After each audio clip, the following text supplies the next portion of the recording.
Dialogue చెప్పు ఒకసారి మళ్ళీ ఏమన్నాడు మళ్ళా చెప్పు పూర్తి డైలాగ్ చెప్పాలా పూర్తి డైలాగ్ చెప్పది ఏంది మళ్ళీ కొంచెం మైక్ తీసుకొని చెప్పు బాగా బాగా వినపడుతుంది నాకు ఏం జాతరలో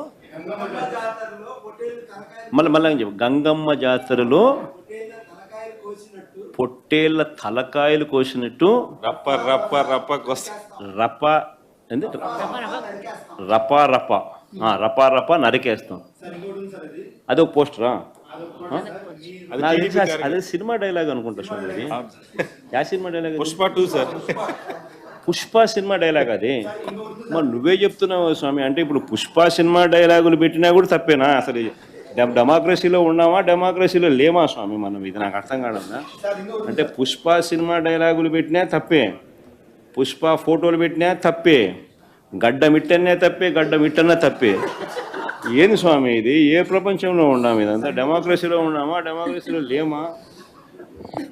సార్ ఆ పోస్టర్ పట్టుకున్న అతను కూడా టీడీపీ కుర్రాడు సార్. అంతకుముందు టీడీపీ నాయకుడితో కలిసి దిగిన ఫోటోలు కూడా బయటకు వచ్చాయి. అతను టీడీపీ కార్యకర్త, టీడీపీ సంబంధించిన మెంబర్షిప్ కార్డు కూడా ఉంది అతని. కానీ అతను మీ పార్టీ సంబంధించిన వ్యక్తిగా ఆ మనిషికి టీడీపీతో ఇంత ముందు గతంలో తిరిగిన ఫోటోలు కూడా ఉన్నాయా? మెంబర్షిప్ కూడా ఉంది సార్. మెంబర్షిప్ కూడా ఉంది సార్. ఆ టీడీపీ సభ్యుడు కూడా మెంబర్షిప్ కూడా ఉన్నాడా? అంటే దాని అర్థం వీళ్ళే పెట్టించినారా? పెదకూరపాడు నియోజకవర్గం సార్. ఓ టీడీపీ సభ్యత్వం కూడా ఉందా మరి? మనది బాగా చూడండి అబ్బా. అయితే సభ్యత్వం కూడా ఉందంట. మళ్ళీ ఏదైతేనేమి లే పాపం లే పాపం. మనం అయినా కానీ ఏదో మారినాడు అనుకుందాంలే, సంతోషపడదాం. సార్ ఇందాక మీరు ఒక జీవో ఎక్స్ప్లెయిన్ చేశారు. టీడీపీ సింపథైజర్ కూడా చంద్రబాబు నాయుడు మీద కోపంతో మారినాడు అని చెప్పి సంతోషపడదాం. బ్యానర్లు పట్టుకొని గొంతుకులు కూసేస్తాం, బక్కి నిరకొట్టు కింద కూర్చోబెడతాం. జాగ్రత్త, పిచ్చి వేషాలు అయిపోయిన ఎవరు సరదాగా ఉండే విషయాలు కాదు ఇవి.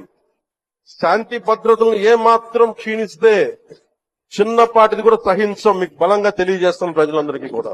బక్కి నిరకొట్టు కింద కూర్చోబెడతాం. జాగ్రత్త, పిచ్చి వేషాలు అయిపోయిన ఎవరు సరదాగా ఉండే విషయాలు కాదు ఇవి. శాంతి భద్రతలను ఏమాత్రం క్షీణిస్తే చిన్నపాటిది కూడా సహించం, మీకు బలంగా తెలియజేస్తాం ప్రజలందరికీ కూడా. బ్యానర్లు పట్టుకొని గొంతుకులు కూసేస్తాం, బక్కి నిరకొట్టు కింద కూర్చోబెడతాం. జాగ్రత్త, పిచ్చి వేషాలు అయిపోయిన ఎవరు సరదాగా ఉండే విషయాలు కాదు ఇవి.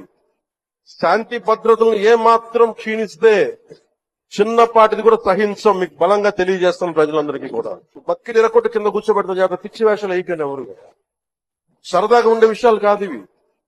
శాంతి భద్రతలను ఏమాత్రం క్షీణిస్తే చిన్నపాటిది కూడా సహించం, మీకు బలంగా తెలియజేస్తాం ప్రజలందరికీ కూడా.